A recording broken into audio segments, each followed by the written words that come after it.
Our students are assigned hundreds of pages a week to read. Oftentimes, students may ask us, how many of these pages do I really have to read? Which is a great question. Oftentimes, our response is all of them, because we want students to have information about concepts that are going to help them make safer patient care decisions. So, yes, it may be hundreds of pages per week. We have to help students focus on concepts that are going to truly help them have a deeper understanding of the concept and ultimately allow them to deliver safe patient care. When we're reviewing concepts, even as an adult, we can take time to process information. Now, this just happens to be a picture of my son that who was on vacation. I need to turn this way. We're on vacation, and you can see he was swimming in the ocean. What I realized about him many years ago is that he loved water. So, what did I do? I properly prepared him by making sure that he took swim lessons and that he's a smart swimmer. That's what our students have to be able to process. Whenever they hear information, there is waves of activity, lots of waves that happen in their brain. However, what we want to be able to do is engage in particle processing of information. So just think about that visual, what a wave looks like of water versus those tiny particles. Students are able to truly get to that tiny particle experience by observing behaviors. For us in nursing programs, it is the student being able to observe those clinical practices. And that's what we're talking about today. What actual teaching strategies and our approach should we use to help students have that deeper comprehension of concepts that we need them to? So, welcome back, everybody, to Dr. Sellars Educate. Our mission is to support all nurse educators to achieve excellence in the classroom, clinical, and STEM locations, and also to pass the certification exam. The number one reason why nurse educator colleagues are not successful on the CNE exam is lack of proper preparation, but we know that's nobody here. When you look at the resources, we want you to use as your Bible, Billings and Halstead Teaching and Nursing. Okay, this is the sixth edition, but the seventh edition is also available. The reason why we still use the sixth edition is because this is the one that was used by the exam writers. Most of you have heard this before, but this is the one that was used by exam writers when they actually wrote the exam. Okay, but if you have the seventh edition, that's great. 60 days, that's all you need in order to achieve your goal of passing the CNE exam. You don't have to wait almost 8 years like me because you have the right community right here at Dr. Sellers Educate to help you stay focused and moving forward on your plan with the right resources. What are we talking about today? Well, we want to go ahead and give you the actual page numbers to focus on as we talk through concepts. So, page 296 and 297 really describe the role of writing concepts to help students have that deeper level of understanding. Okay, so transference of knowledge is what we're talking about. How do we help students really process information in a way that is going to allow them to make those safe patient care decisions and ultimately pass the nursing program and pass NCLEX, right? So we want students to progress in our program in a way that they're able to achieve a high level of competency and have that confidence. So when they go in the room, they are prepared with the right conversation to have with the patient as well as the family, and they're able to make those safe patient care decisions. We're talking about the power of writing, and we're going to do something different in our snapshot today. First of all, I want you to go ahead, if you haven't already, print out the study worksheet. It's right here in the description, or just pull out a sheet of paper, and we want you to write down two things. Number one, today's date, whatever date you're watching this snapshot. Number two, what is your learning objective? What is the outcome you're expecting to walk away with at the end of our time together? Now that you know a little bit about what we're talking about, how students process information to help it shift from being that way, feeling overwhelmed, right? It's called cognitive overload, where students feel like there's lots of mounting information without clarity. Students have to have that solid foundation to build on, just like it's described in Billings and Halstead, 6th edition, pages 188 through 190, describes the three learning domains. Okay, so go ahead and put those in the comments. What are the three learning domains? And then what I want you to think about as we engage in cinema education by watching this short clip, I want you to think about how this information that you're hearing in this video clip is going to better inform what your strategies are going to be to help students have that deeper comprehension of knowledge, to be able to process information in a way that helps them make safer patient care decisions. All right, so you're hearing a theme: process, content review, deeper understanding of concepts. All right, so we're going to flip over now. I love technology when it works. So let's see if it's going to work right. So I'm going to use Loom. I've just finished using actually Prezi for our conversation. And now what I'm going to shift to is sharing my screen. There we go. And now we're going to take a look at this short video. And again, I want you to write down how you may use this information in your teaching strategies that you're going to implement or going to modify based on what you learned today. Right. And then second of all, wait 1 second. Second of all, I want you to think about where students struggle related to their ability to write things down. All right, so write that down on your sheet of paper. Number one, how are you going to use some of this information in your teaching strategies? Number two, what are some barriers students may experience when it comes to writing information down? All right, let's take a listen. Oh, let me go back. Make sure, that's another tip. Make sure that when you're sharing your screen on Zoom, that you also share the actual sound. All right, so there's just a button for you to click sound. And now I think we're ready. All right, here we go. Writing things down is mystical and magical, but there's science behind it. Here's why. When you think a thought, it's in your field. Science knows this. It's there as a wave of energy. Okay. An electron is a wave, but when it's observed, it becomes a particle. Mm-hmm. So you think a thought, I want to make $100,000. I want to make $1 million a year. I want to make $5 million. I want to have $10 million in the bank. I want a Lamborghini. So you think a thought. It's a wave of energy.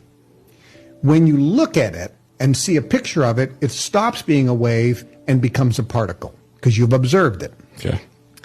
And then when you write it down on a piece of paper, ideally white paper with a pen with blue ink because there's energy in the color contrast to the brain, you transfer what's in the ether into the physical universe. Here's the analogy.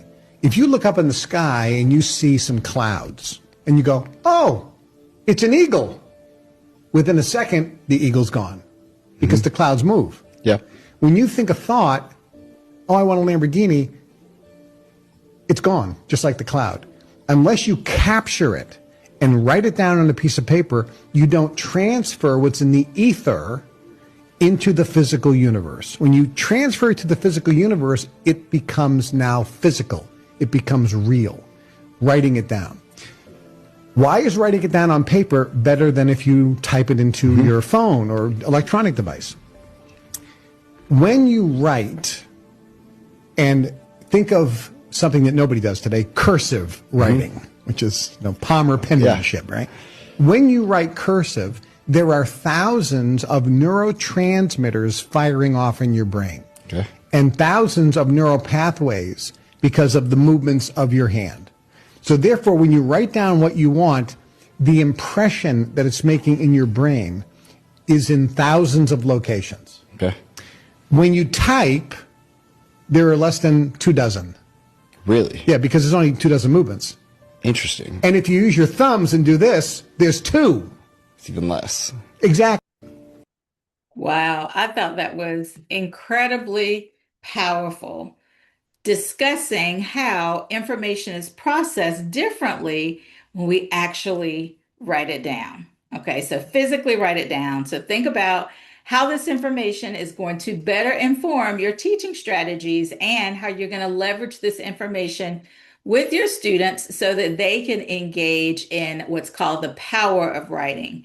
Our goal is that we're able to empower our students on this learning journey in a way that helps them better learn, right? We don't want them just to memorize. We know that when it comes to Bloom's taxonomy and the 3 learning domains that you all have already put in the comments, We know that there's value in students starting at that lowest level, right? The simple level, the lowest level is the simple level, the most simple level of learning. But then students have to scaffold or build on their prior learning, and we have to start with that solid foundation.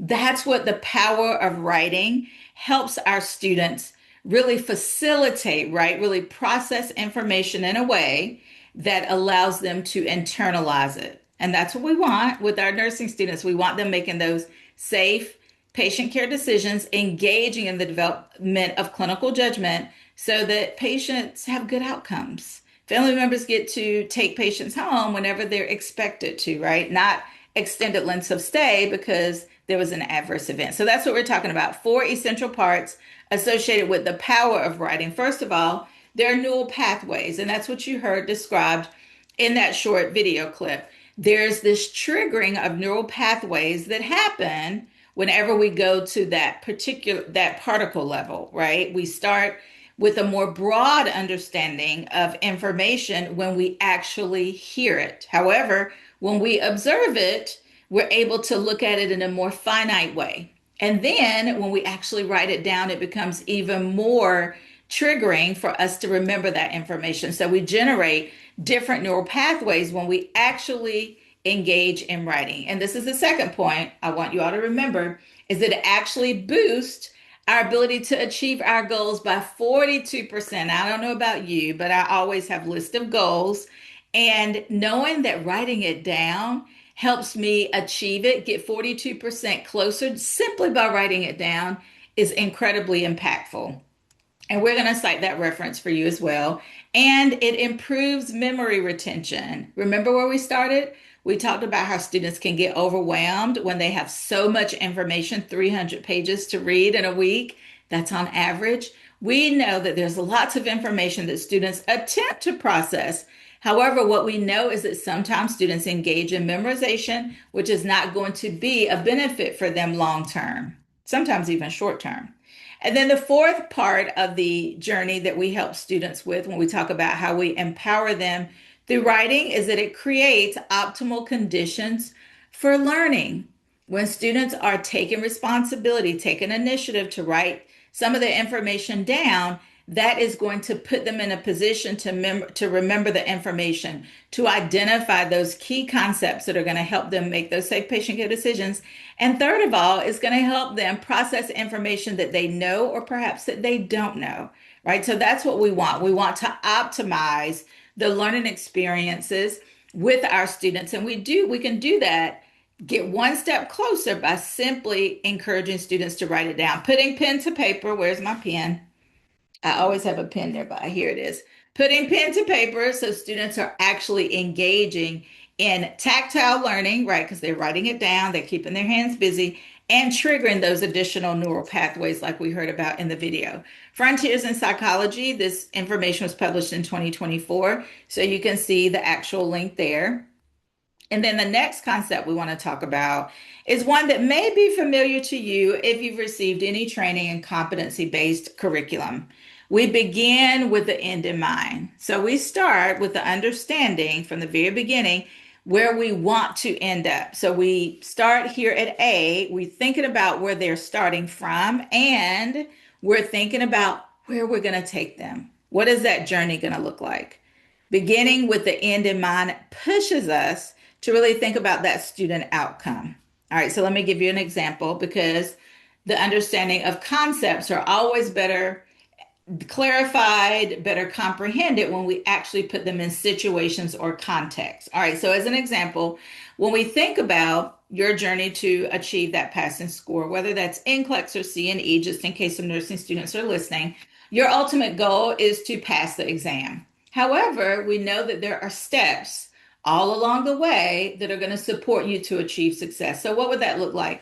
First and foremost, dedicated study time, right? Being clear about what content, what concepts are a little muddy for you, which ones are not clear, and how much time are you going to spend focusing on those specific concepts. So again, the end goal is that you're going to be successful on the exam. However, when we're teaching students, when we're facilitating their learning, we have to think about what their journey is going to look like to ultimately get there. We think about the beginning. So, how should I introduce this information in a way that will decrease that cognitive overload?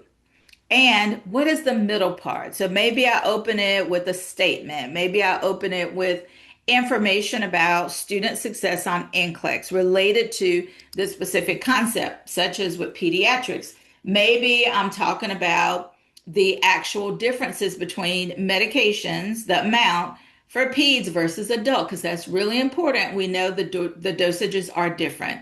So maybe that's what I'm talking about. Maybe I'm introducing a fact. Maybe I'm introducing a video clip, right, in the beginning to really demonstrate the impact. And then I think about the content that I am putting in the middle. These are going to be core concepts that I want students to understand about care of the pediatric patient. And then the end, I'm closing the loop. So I want to engage in Socratic questioning. And what could that look like? Well, what Socratic questioning should not look like is a closed ended question, a question that is a simple yes or no. Do you have any questions? That is not a Socratic question, right? That is not using Socratic inquiry. We should say to the student, what questions do you have, right? We're leaving it open ended. Students actually feel like they should have a question, right? When we ask it that way. So that's what you want to consider when we engage in facilitation of learning, which aligns with competency one. We want to think about where is my learner right now? That transitions us into competency two. And how am I going to help them get there? How am I going to engage in these four phases of learning that David Cope talks about? All right, so hopefully you've written down some key concepts to really help you with your learners in the classroom, helping them to really advance their learning by writing it down, empowering students with information that is going to allow them to be clear about what concepts they are confident in and competent, and which concepts they still need a little help with, right? We want them to write it down to increase their likelihood to retain, number one. Number two, to have clarity. Number three, we know those neural pathways, additional ones are generated when they observe it and when they write it down. And we want students to take ownership for their learning too. That's a really important part as well. All right, so let's take a look at the thought-provoking question and see what you all think. So now we're going to switch back. That was Prezi that I was using. Now I'm going to switch back to my FaceTime camera and high definition camera, which is just Zoom. And I'm going to start sharing my screen of the thought provoking question that we created on Canva, right? It's great to have technology that works. And then when it doesn't work, we always want to think about a plan B. We also want to make sure that we are intentional with using technology. So it should have a purpose, right? It shouldn't just be something that's fun and exciting. It should also be purposeful. When we write our thought provoking questions, we are engaging with our learners, with our audience, in a way that helps you clarify what your muddy points are so that you can better prepare for the CNE exam. When you get to the CNE exam, there are 150 questions. You will have 3 hours to take the exam. And every question you get to, we want you to have two thoughts. Number one, what is this question really asking me?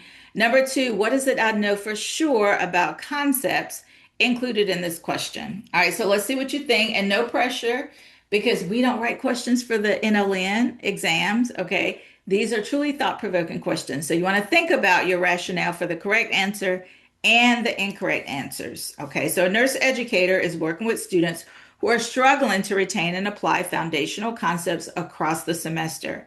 Which strategy is most likely to strengthen long-term retention and support the learner's ability to apply knowledge in practice? We have A, encourage students to repeatedly review readings and lecture slides to increase exposure to the content. We have B, guide students to write key concepts in their own words and connect them to clinical or real world scenarios. And we have C, advise students to highlight important information in their textbooks for easier review before exams.